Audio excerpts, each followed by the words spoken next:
Hey everyone, welcome to this explainer. Lately, I've been looking into one of the most massive, cascading, geopolitical shifts in ancient history, and honestly, it is absolutely fascinating. We're going to unpack Rome's relentless expansion into the Hellenistic world. We'll be diving into exactly how a rising, gritty republic systematically dismantled the legendary successors of Alexander the Great. It's like a giant puzzle made up of military innovation, escalating tensions, and a completely transformed Mediterranean. So it brings us to a really fascinating central question. How exactly did Rome conquer the Greek world? We so often imagine Rome just deciding one day to march east and plant a flag, as if it were this grand, unified master plan. But discovering the truth, that it was essentially an accidental empire built on falling dominoes, is just so much more interesting. One intervention inevitably triggered the next, pulling Rome deeper and deeper into a super complex web of Greek alliances and rivalries.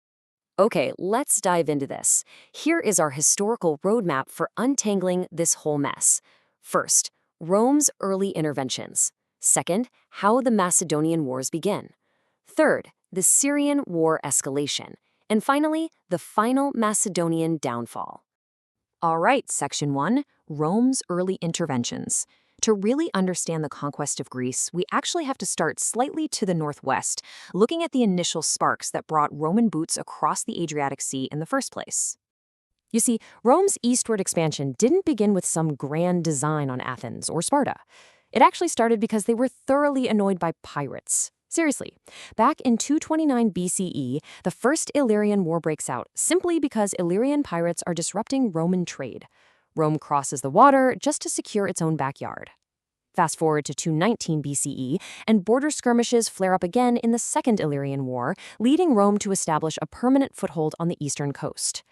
But here is the absolutely crucial pivot. By 214 BCE, this close proximity makes Rome incredibly nervous about the major power next door, pulling them right into the First Macedonian War. The gateway to Greece was officially open.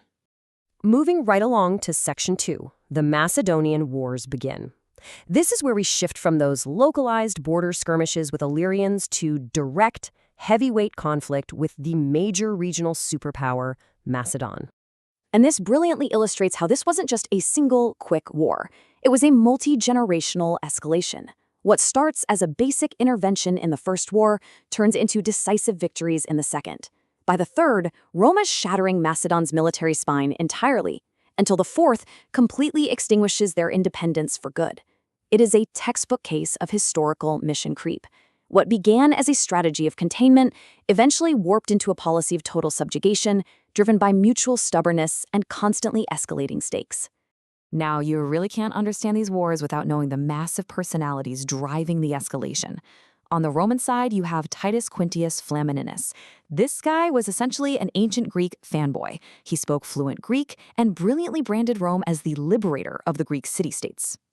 Against him stood the Macedonian kings. First, Philip V, a highly capable but ultimately outmatched ruler, and later his son Perseus, who would inherit his father's fractured kingdom and face the full, terrible weight of the Roman war machine. Take the Battle of Cynocephalae during the Second Macedonian War, for example. This was an absolute masterclass in tactical evolution. Why? Because it proved, once and for all, the superiority of the flexible Roman legion. The rigid Hellenistic phalanx, the exact same military formation that had literally conquered the known world under Alexander the Great, actually broke apart on the rough terrain.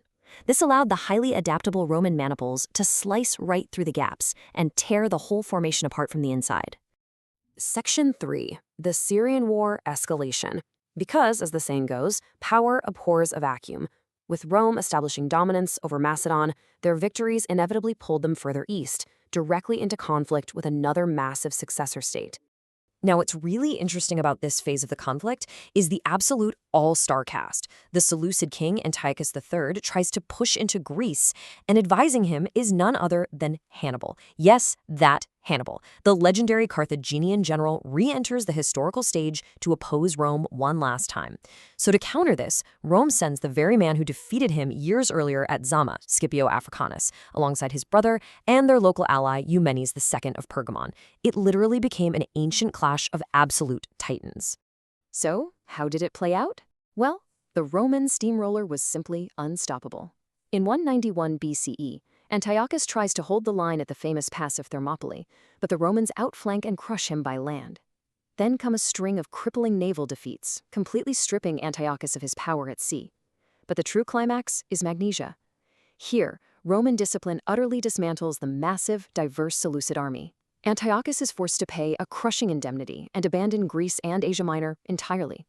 Which brings us to Section 4, the final Macedonian downfall. With the Seleucids neutralized and pushed completely out of the picture, Rome turns its gaze back to a resurgent Macedon to permanently seal the fate of Greece. Things got pretty intense during the Third Macedonian War. At the Battle of Hellenistic, King Perseus actually managed to bloody the Roman nose in an early cavalry skirmish. But, it only delayed the inevitable. The ultimate showdown at Pydna was an absolute slaughter.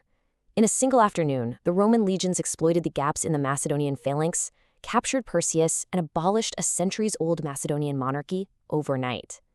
This is it. The Fourth Macedonian War marks the absolute end of Macedonian independence.